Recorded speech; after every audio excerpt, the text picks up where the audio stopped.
Hi, this is Kevin Conroy, and you're listening to the Geekcast Radio Network. You've just jumped inside the pull bag. Join TFG1 Mike and the rest of the comic crew here at the GCRN as they make their great escape into comics. From DC, Marvel, and Image to IDW, Boom Studios, and Zenescope, we have everything right here.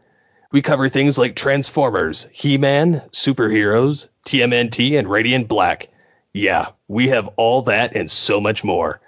It's all inside the pull bag here on the Geekcast Radio Network. So, without further ado, it's time to talk about the comics we're reading right now, here inside the pull bag. This is Kevin Conroy, and I am the goddamn Batman. Jingle bells, Batman smells, Robin laid an egg. Batmobile lost a wheel and the Joker got away. Hey! Hello and welcome to the Pull Bag. This is episode 570. I don't know if it'll be the last one of 2024, but it might be. You never know, folks. And I'm, of course, TFG and Mike. It's been a while since I've recorded one of these things, since I had a bunch of stuff pre-recorded, since I steal Jesse's content, essentially. It's not stealing. We share it. I republish it on the pull bag after it's already gone through his stuff. Permanently borrowing. Yes, exactly. Permanently. I like that. I'm going to steal that. And as you can hear, folks... Wow, you're permanently borrowing my joke. Exactly. Hey, well, you know. You didn't copyright it. Ryan, the UnEvenFlow from Up Nerd, yes. That's Up Nerd right. Podcasts with an S. Anyway. Up Nerd Podcasts Network, absolutely. So you have a podcast now. Jesse has a podcast now. Everybody has a podcast. You get a podcast. You get a podcast. You get a podcast. Of course, that's the way it's been since COVID and all that and everything else. But this is episode 570 of the Pull Bag, and it is time for Christmas. I was not expecting a holiday comic this year. I think the last holiday comic we reviewed on this podcast was EW Holiday Special, which was, 2015, 2016? Something maybe, like that. Yeah, something like that. But DC is jumping into the anthology of holiday tales with Batman Smells, Robin Laid an Egg. Just like the song. Exactly. Did you think? And the funny thing is, the copy on DC's website... Jingle bells, Batman smells, Robin laid an egg, the Batmobile lost the wheel. Well, you know the rest.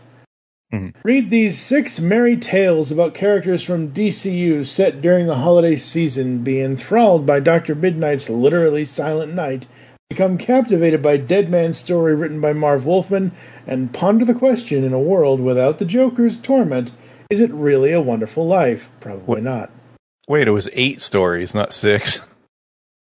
Well, then whoever wrote this DC thing needs to fix it. I didn't write this. Interesting. The first of the short stories is Jon Stewart in Santa's Oath. Okay, so we'll go through one by one, and we'll see if somehow you somehow found a copy that was missing too. But anyway. I don't think so, because I've read them all. Like, I think it's just the copy's wrong. I think the copy from the web could be. I literally got this from the DC Comics website. I didn't get it from anywhere else. So DC screwed up, because you're right. There are the 8 stories here. So we have, like you said, Jon Stewart in Santa's Oath, written by Dorado Quick, art by ML Sanapo? Sorry if I mispronounced that. Colors by Arif Prianto. Letters by Dave Sharp. Then we have the Secret 6 in Secret Santa, written by Drew Maxey. Art by Mariana Ignazi. Ignazi, there we go. That's my brain wanted to say that, but it couldn't. Giovanna Nero is on colors, and letters are done by Pat Brosu. John Constantine. Okay, sorry. Oh, you crazy English speakers. Jeez. Although I'm not actually French. My French accent's terrible. But anyway. Let's hear it. I triple dog dare you. No.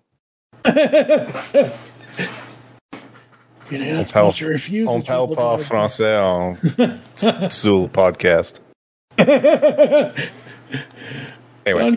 John Constantine in The Ghosts of Christmas Present, written by Ricardo Sanchez, art by Aaron Conley, color by Ivan Placencia?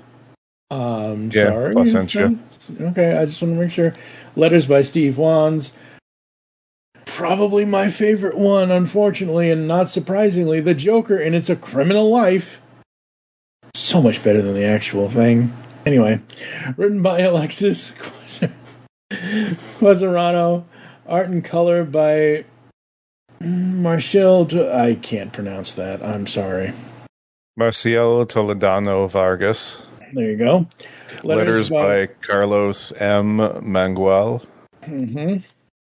Then we have Dead Man and Dead Man Walking, written by the legendary Marv Wolfman, pencils by Paul Pelletier, inks by Norm Rapamond. Hey! Actual people I know by their name. Color by Aaron Angolini. Letters by Carlos M. Mangle again. Dr. Midnight and Silent Night, written by James Reed, art by Francisco Francavilla, letters by Dave Sharp. Francavilla, sorry. I've met them, anyway. Yay, awesome. Very cool. I'll tell that story later. Oh boy, those Vixen stuff. I'm going to need help with that one. Vixen in The Perfect Gift, written by Zipporah Smith. Okay, there we go. I wasn't sure. Art and color by Andrew Drillin. Letters by Josh Reed, probably not the former Buffalo Bills second-round pick in the early 2000s. Anyway. Oh.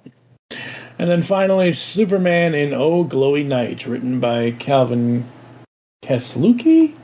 Could be wrong on that. Art by Anthony Marquez, and colors by Will Quintana, and letters by Pat Berceau again. Yep. The main cover is done by Riley Rossmo.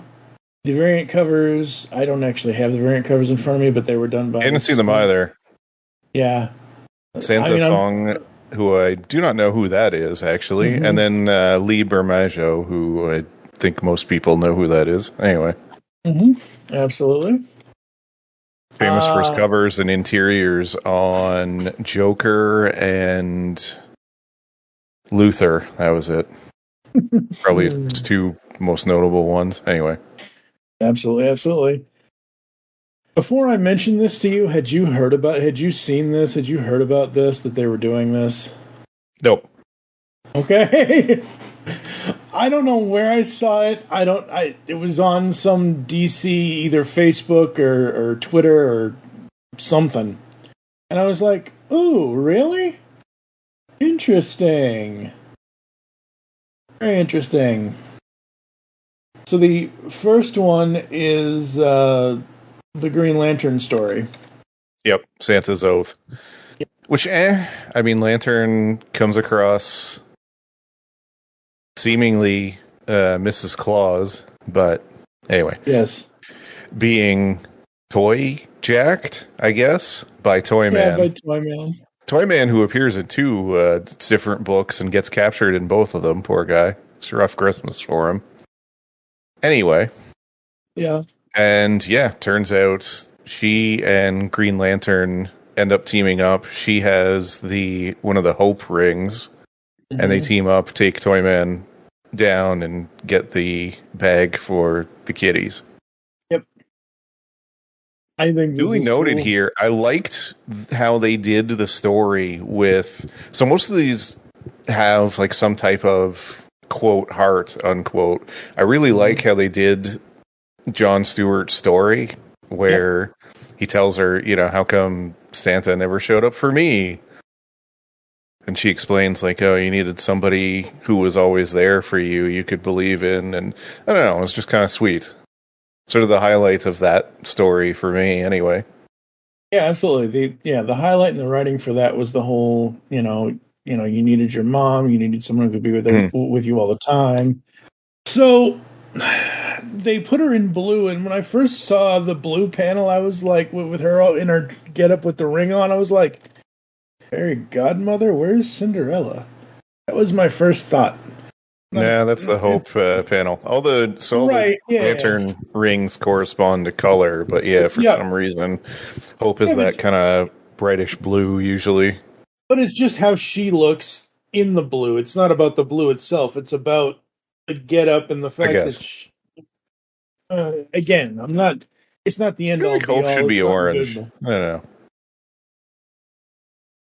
I feel like Hope should be orange. I don't know. Should have been orange. I know we're going back into Green Lantern lore here, but anyway. I thought Larfleeze was evil. Isn't orange part of the evil side? No, I'm just saying. Like, I feel like the color, when I think of Hope, I don't think of blue. Okay. It's just a weird choice to me for color, period. Same with, I guess, willpower is green. I'm not sure if that's... Anyway. Oh, green means go, and red means stop. So you got to stop the evil and go with the heroes, right? I don't know. Sure. That's a cool ass sleigh, though. That's awesome. Toyman had the robot reindeer, though. Yeah, he did. He does have robot reindeer. Those are cool. But John's always had awesome constructs, whether it's in comics or animation. Or he has an imagination, unlike some Jesus Jordan characters. Well, Hal's stuff is always like planes or stuff he knew from 1950, whatever. Yep. And they save, quote unquote, Christmas, or they save the night, and I like that one. I like the Green Lantern one. It's good. I was not so sure about this Secret Santa, the Secret Six Santa thing. Oh, it focuses on Bane as he tries to figure out who is his Secret Santa. And it's sort of amusing. I'm not a huge fan of it. I know part of it is because, to be blunt, I have fallen in love with the Bane parody that's in Harley Quinn. People who listen to Up Nerd can hear us talk about seasons 1, 2, and 3 of Harley Quinn. But anyway, it's a parody of a mixture of Bane and the Tom Hardy Bane. And so whenever I read his voice now, I read it in that voice, which probably doesn't help any.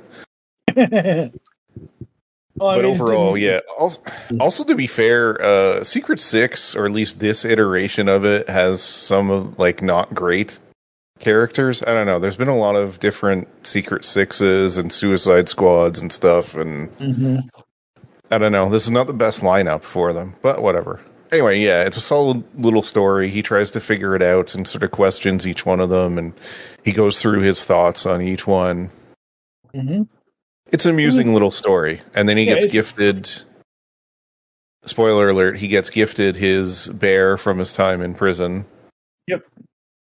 And then he gives his blood, which, I mean, I know why he does it. He does it so that she has a piece of him with her all the time, which is so sweet. It's a little disturbing. I don't know. Very, very disturbing. Don't feel like hanging around with people's blood. Yeah, no. No, not at all. Also, I've never been a big fan of Deadshot. Just got to throw that one out there. I mean, he's kind of like lame Punisher. Other than Harley, I don't give two shits about the Suicide Squad.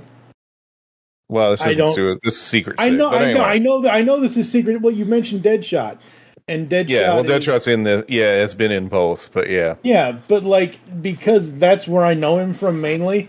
I don't care about him. I don't care about any of those other characters. Like you said, this lineup probably isn't. This is probably like, outside of Bane, this is probably like C tier DC characters. I would say maybe D tier. Like it, you're not getting your most people have heard of Deadshot, but the others are not A-list outside of Bane and outside of Bane and Deadshot, I'm saying the rest of people have heard of Catman, but mostly because he's a meme, like before they kind of reinvented him, etc. But anyway. And the only reason why I know Catman is because he was in Justice League and Justice League Unlimited for a couple episodes. And Scandal Savage is not an interesting character. Although, to be fair, comics Vandal Savage is not super interesting either. Anyway. I mean, the dude just wants to destroy the Earth. Like, he just wants to destroy the Earth and be by himself. And he's old. Well, no, he's kind of discount, no real motivation, Ra's al Ghul. But anyway. He's Ra's al Ghul if you took away any interesting aspect. Very true. And I will say, now I have not read a lot of Bane comics, but so keep that in mind when I say this, folks. This is probably the most interesting thing I've ever seen Bane do. Bane can be fun. Bane's can be a good character. He can be. But in comics specifically, okay, fine, not just in comics specifically, but in my lore of Bane, Batman and Robin, a few times he showed up in DCAU. Oh, he was terrible in the animated series, like except for Out of the Past, when they finally kind of gave him a story and a writer who gave him something to do and actually made him threatening. He's just sort of generic strong guy and all the others. But no, I mean, like, comics version of him is better. Harley Quinn version of him is hilarious. So anyway, very cool. John Constantine in Ghosts of Christmas Present. Yeah, good old John Constantine. Yeah, I was wondering how they were going to do a Constantine story when I first saw the list of upcoming stories, because Constantine's just a old, prickly jerk, kind of. Yeah. I don't really associate John Constantine with Christmas. No.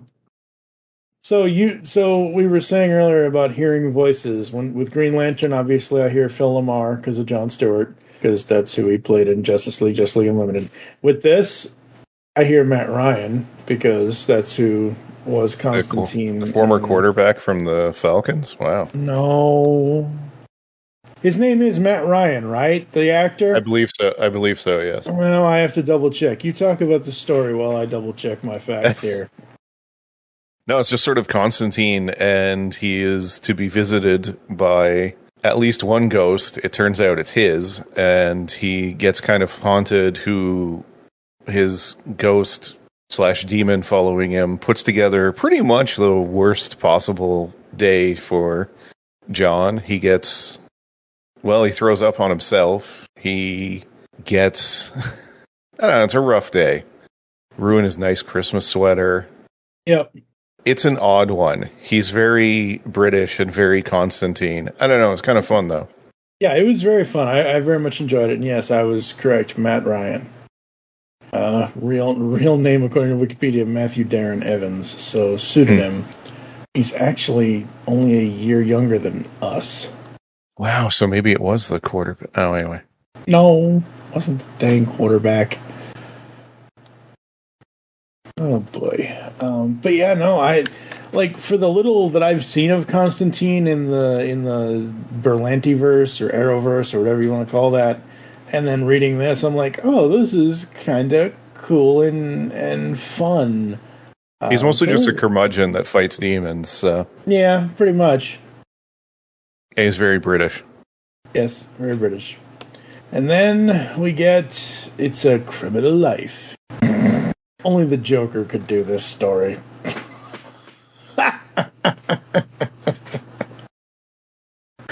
Oh, God.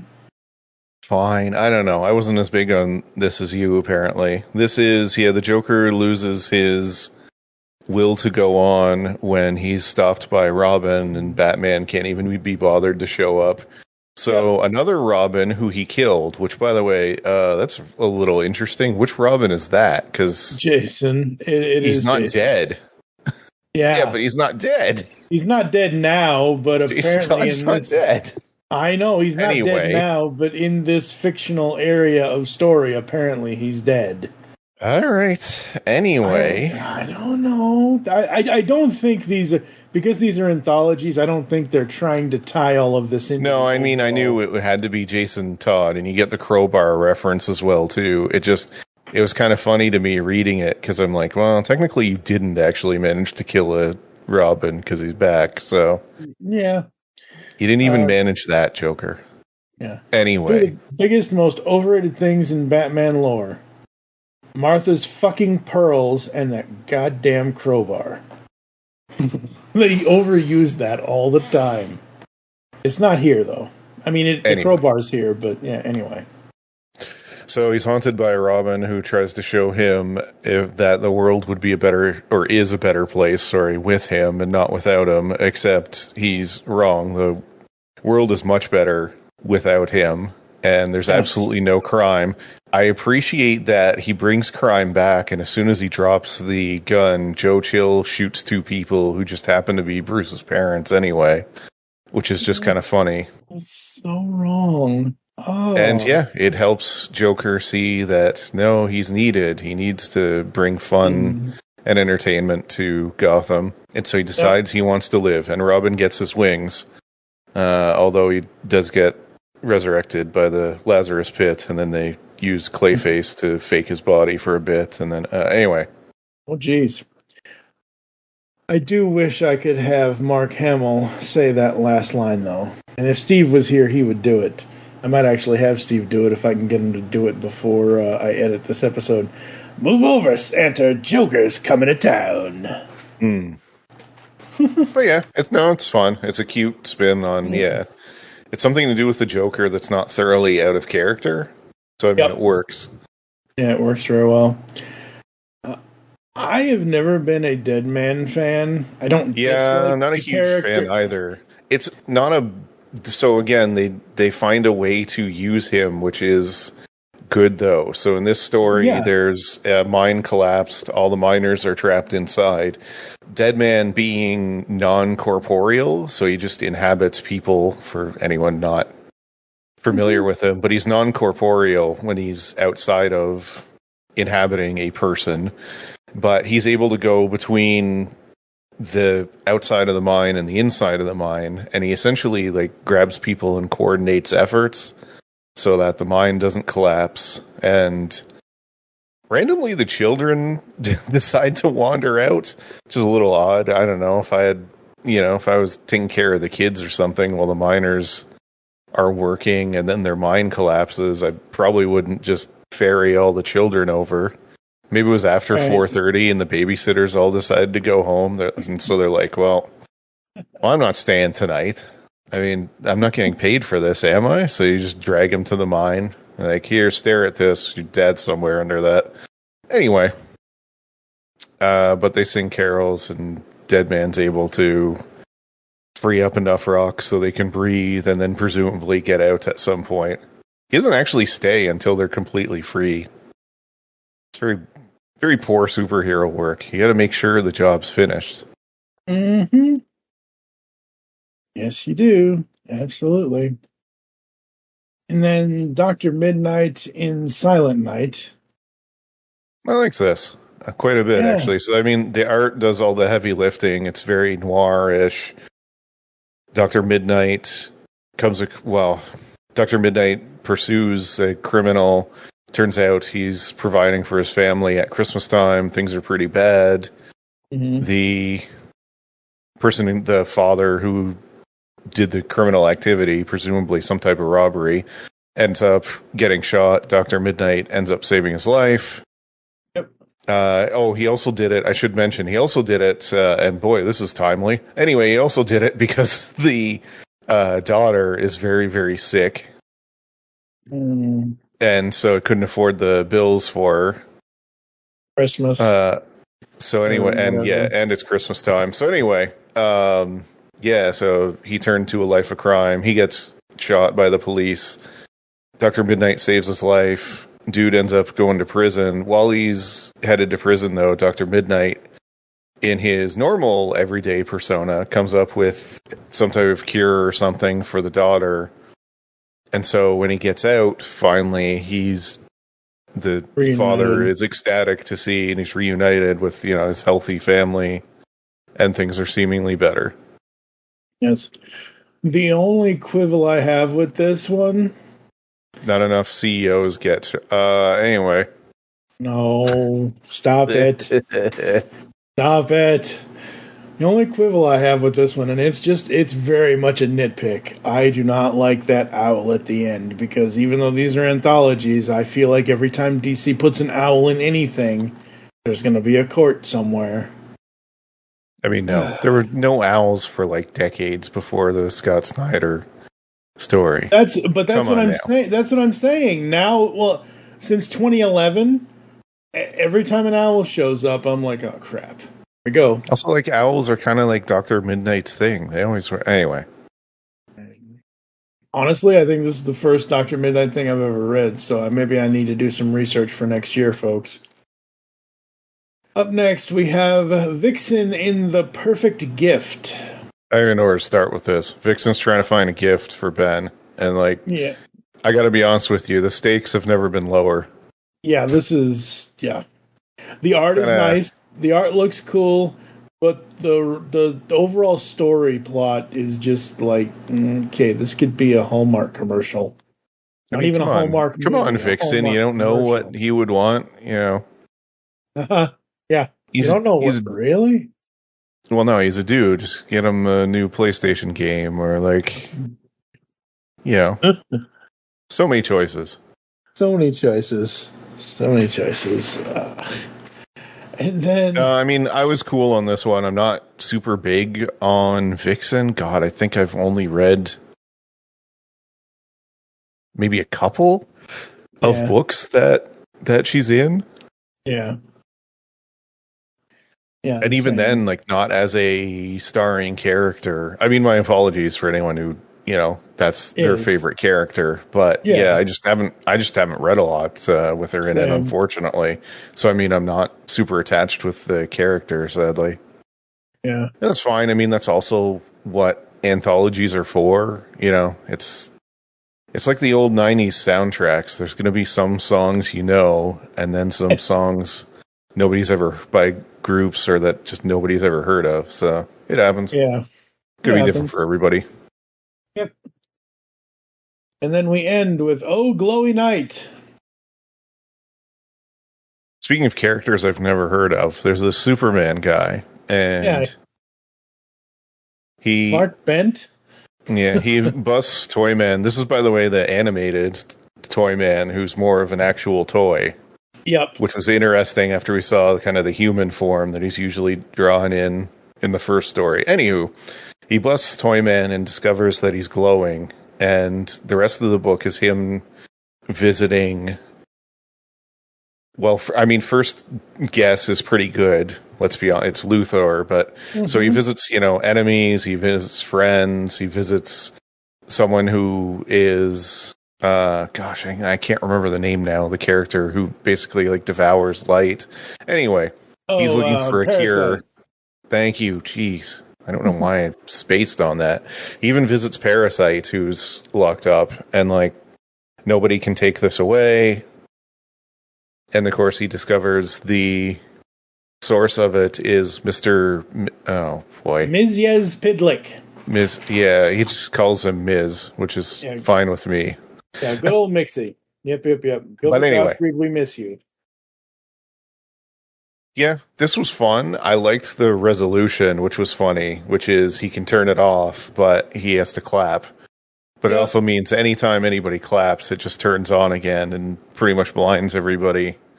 The solution is kind of sweet from Mixie, though, that he tries to, he's trying to brighten things up for the humans and deliver sunlight in the dreariness of winter, which anyone who lives up here knows about.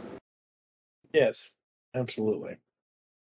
Only 89 more days to go, because Clark always has to keep the counter on for when his Pitlick stops by again. Yep, 3 months. Yep. And then at the end of this, I have an advertisement for an upcoming Valentine's issue, No More Mrs. Nice Harley. Harley Quinn, written by Elliot Kalan and artist Mindy Lee, team up to make Gotham City safer for crime again. So apparently that's a new monthly title, or I don't know. I just saw Valentine's on it, so I assumed it was just a Valentine's one-shot. It seems like it's going to be an ongoing. I don't know. I haven't even looked at information on this, but... wasn't in the one I read, so don't look at me. Apparently you got 8.5 stories, not 6. I just got 8. Yeah, apparently. Yeah, I like this. I think this is fun. It's fun. It's a good little like Christmas issue. I don't know how. I think it's for longtime DC fans. I don't think it's great for kids.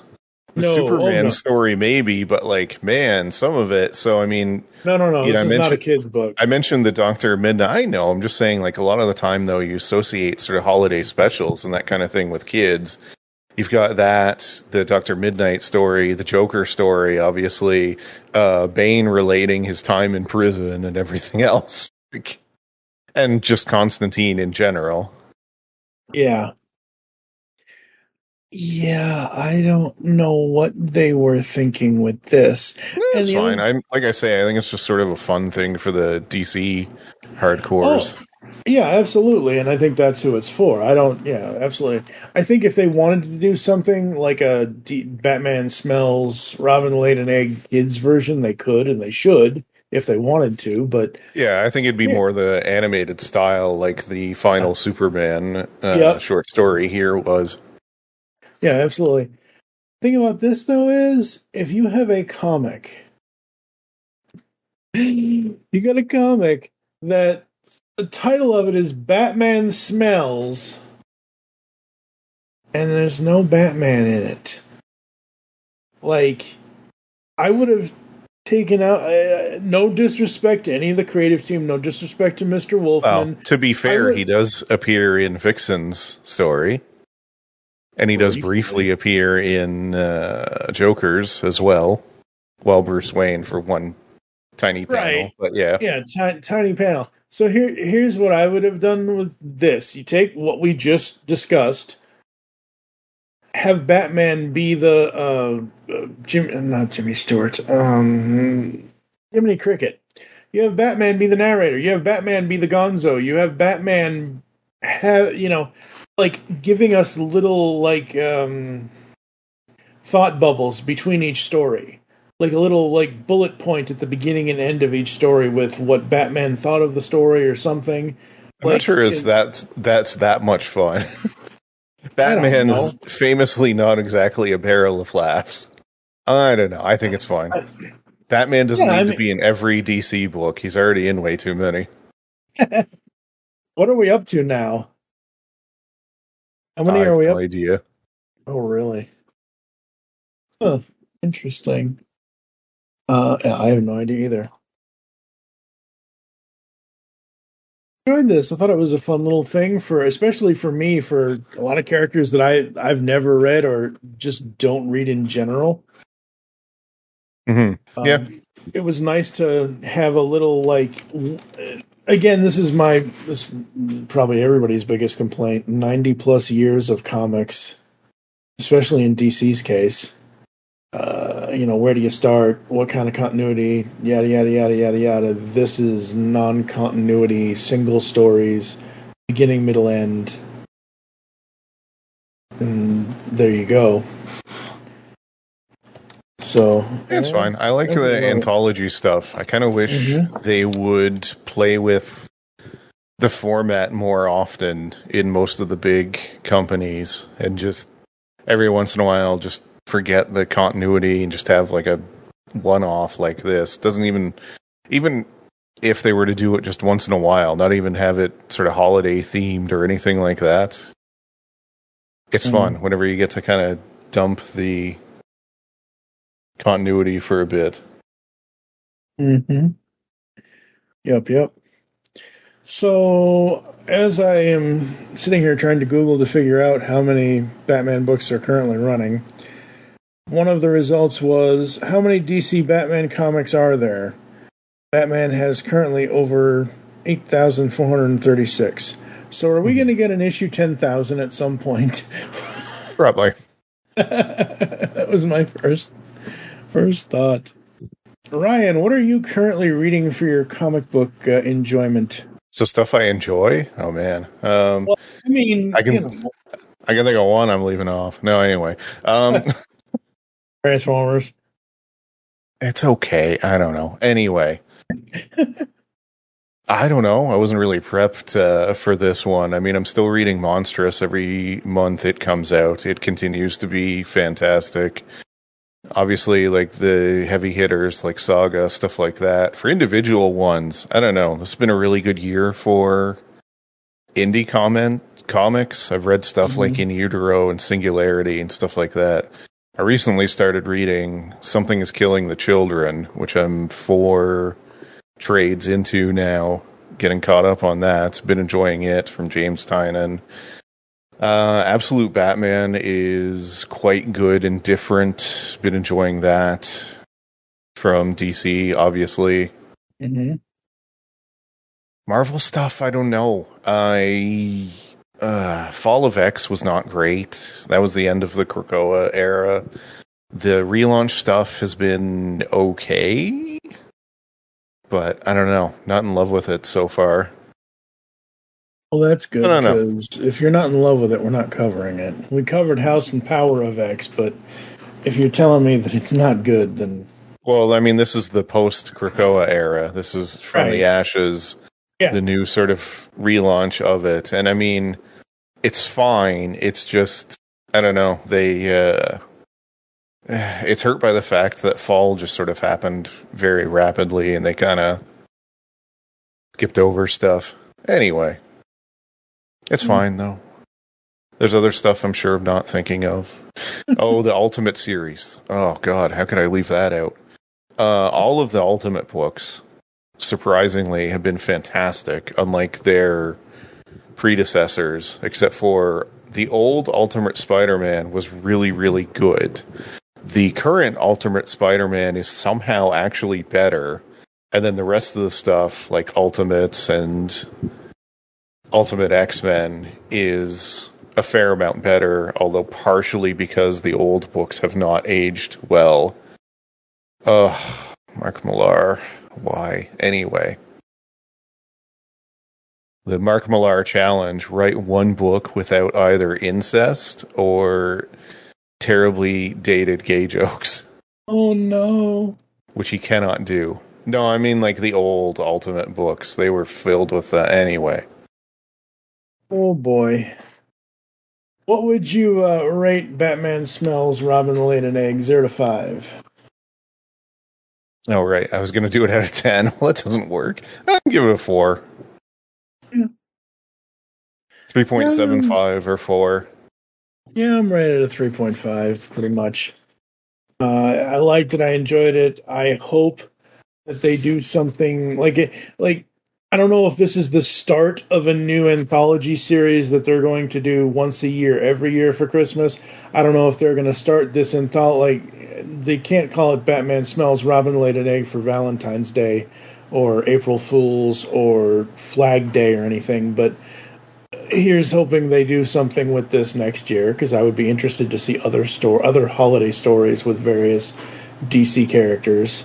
Like I said, even then, I don't mind the idea of like a short anthology or short story compilation of 4 or 5, pages. Just jumping continuity or something like that. Just kind of like give some of your writers free reign.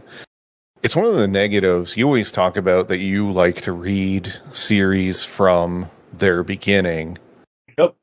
And jump into them at that point. The problem is obviously like that's not possible with some of these books. Like Batman, for example, now has 8,000 some odd issues if you want the full quote unquote Batman story of everything that's happened to him.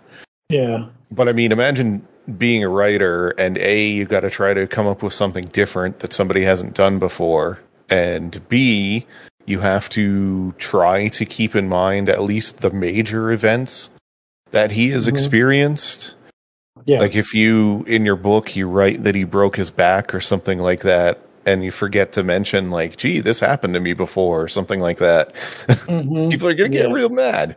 So I just think the idea of giving writers a chance to play with these characters that are iconic without the burden of 50 or 60 years of continuity is kind of nice to do once in a while. I mean, that's why stuff like the Ultimate Universe happens, or the Absolute stuff from DC right now is some writers just want a chance to play with the characters, but it's just not possible to tweak them that much in the main universe, or else somebody's going to get upset with you, or the next writer has to somehow find a way to change it back, or like it's one of the problems with the long term comic characters. You can't do much to Batman. They're not going to let you. Yeah, they're not going to let you. And the thing is that you have... You're right. I mean, overall, the character of Batman has almost 8,500 issues of comics in 85 years, because this year is the 85th anniversary of Batman. But here's the thing. As long as you keep the genesis, as long as you keep the building blocks sort of similar, and you have an interesting story or whatever. We've seen a lot of stories, and honestly, after 12 and a half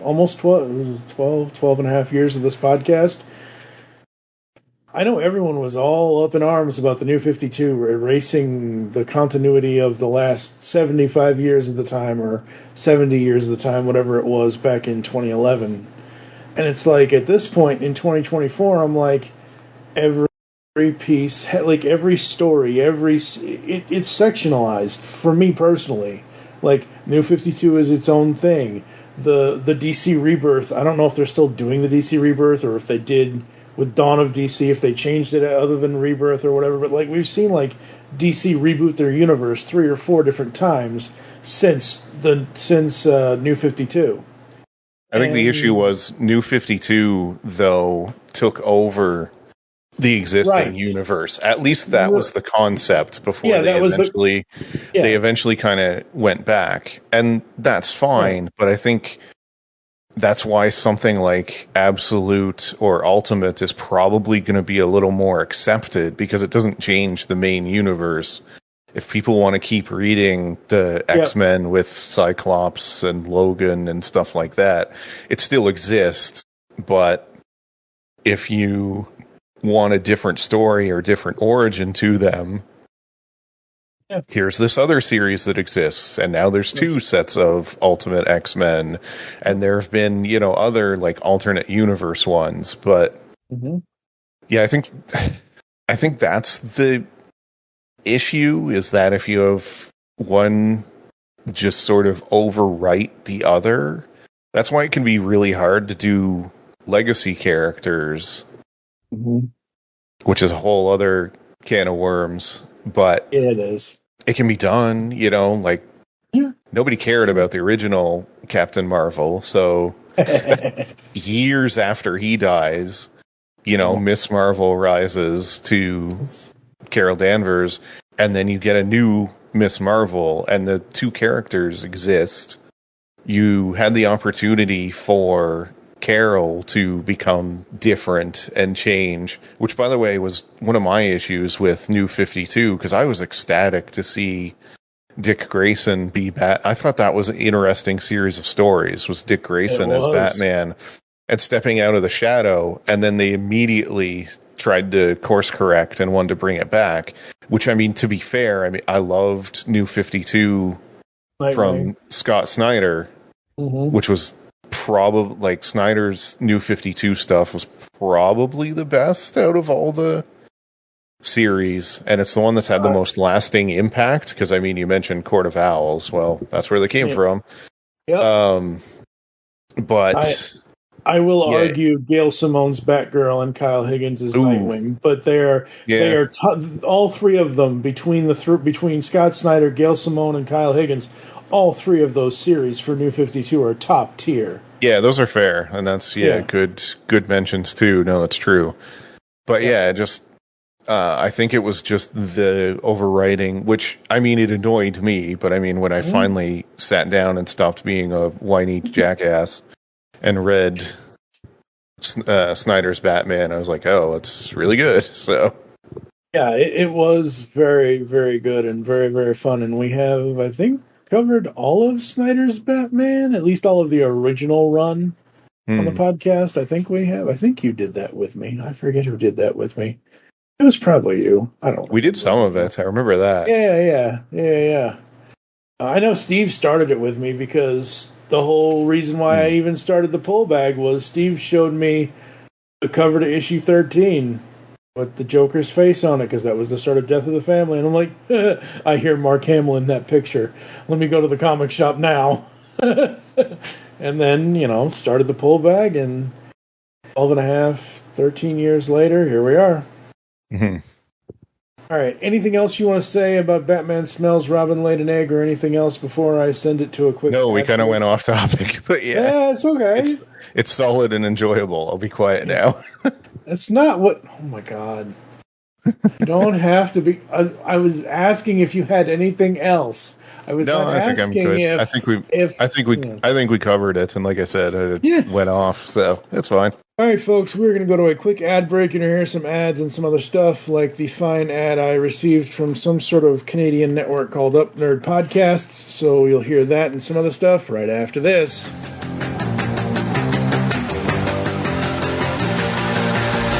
Hi, welcome to Up Nerd. What is Up Nerd? Up Nerd is a podcasting network of shows hosted by me, the UnEvenFlow. People have told me I like to talk at them about a pretty wide range of topics: comics, games, movies, books, whatever. And now I'll be able to talk at you. Along with the weekly show will be 2 bi-weekly shows. First we have Find You Pick, a show where one host picks a movie, then both hosts have to watch it. Then the next episode, the other host picks the movie. Each show will have a breakdown of why it is that movie was picked by that host, after which will be a discussion about what it is we just watched. Lastly, we have the show Top 3, Bottom 3. Similarly to Find You Pick, one host picks a television series, and the next week, the pick alternates to the other host. Here, the episodes of the show are chosen by the top 3 episodes and the bottom 3 episodes, as rated on IMDb.com. Yes, this is probably the worst way to watch and review a television show, and yes, that's the idea. On our shows, I'll detail out how you can suggest things for us to watch. You can reach out and talk with the hosts, and maybe even appear on an episode. I hope you'll join me for this exciting new podcast adventure. I swear we're going to make it more than 8 episodes.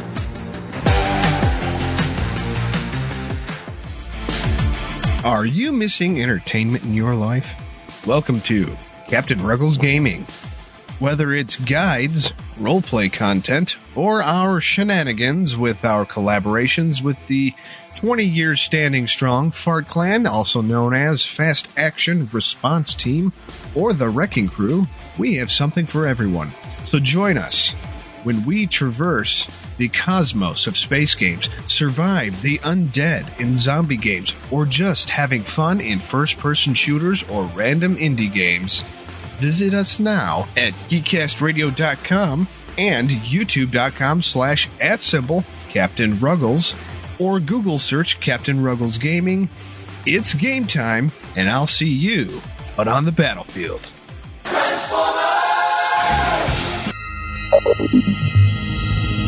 You are receiving a transmission from the Rod Pod. Upload pending. Stand by for soundtrack transfer. I am Maggie. And I am John. And we are trapped, hurtling through space in a ship shaped like Rodimus's head. The ship, for reasons we haven't been able to determine, contains the entire run of the IDW Transformers Phase 2 comic, which chronicle the events following the end of the war between the Autobots and Decepticons. So we figure we may as well read them all in order and report our findings to you. Stand by. Stand by. Upload complete. Now.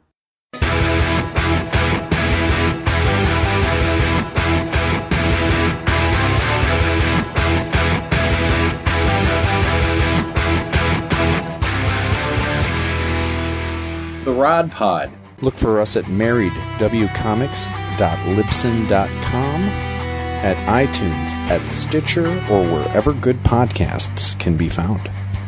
So, till all are one. Till all are one. All right, folks, we are back here inside the 570th episode of The Pull Bag. We are 30 away from 600.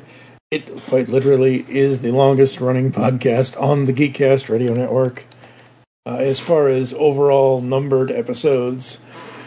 And yeah, that's going to do it for us. So you, Ryan, where can the people find your podcast again? What the heck's it called? I forget. UpNerd Podcasts. You can find us on upnerd.captivate.fm, but we're also on YouTube, UpNerd Podcasts, where we keep uploading new videos of the podcast there. And yeah, we just keep chugging along. We just did top 3, bottom 3 that released the week we're recording this of Transformers Generation 1. Then we have got Variety, whatever Abby and I decide on this week. And then after that, we have Fine, you pick, of The Artifice Girl, as I continue on our haute couture indie film chats. And then top 3, bottom 3 of Cagney and Lacey, which will be sometime in the new year. Very cool, very cool. Check that out, folks.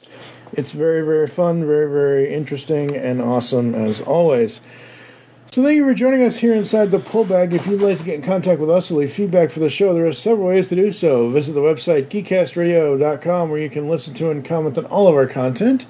For this holiday season, you can visit shop.geekcastradio.com. We have a brand new store where you can order t-shirts up to 4XL, mugs, glasses, all kinds of cool other stuff. We're adding stuff all the time.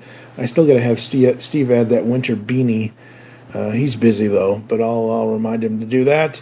You can send an email to feedback@geekcastradio.com. You can catch us on all the podcatching clients you choose to use, Apple, Spotify, etc. You can find us on X at Geekcast Radio, at The Pullbag. I am at TF2 and Mike. Are you Xing out these days? Nah, mostly just on Blue Sky, which is upnerdpodcasts.bsky.social. Awesome. You can find us on Facebook, Geekcast Radio Network, and The Pullbag as well. Join us next time when we will be discussing, myself and Matrix Prime, a.k.a. Jesse Early. We're going to be doing G.I. Joe #1 from Skybound Entertainment. For now, I am TF2 and Mike with Ryan the Uneven Flow. As always, make your great escape into comics, and we will catch you next time. Batmobile! Ignition!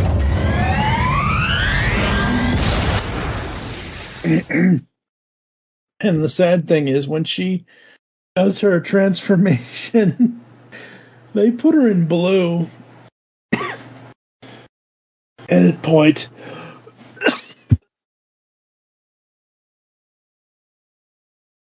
Wow, dying on your own podcast. Yep. Well, it's been 569 episodes. I might as well die on the 570th one. What is that saying that life is what happens to you while you're busy making other plans? I never, ever planned on doing this kind of work. You've just heard the latest episode of The Pull Bag, the GCRN's first comic review and discussion podcast. There are several ways to get in touch with us and leave feedback for the show. You can visit the website, geekcastradio.com, where you can comment on the episode and all of our different podcasts. You can rate and leave a review for the show on iTunes. Be sure to leave us feedback. Become a fan of us on Facebook, facebook.com/thepullbag. Send us an email, feedback@geekcastradio.com. Follow us on Twitter @thepullbag and @geekcastradio. So until next time, make your great escape into comics and unleash the geek in you. My brain's not a nice place to be.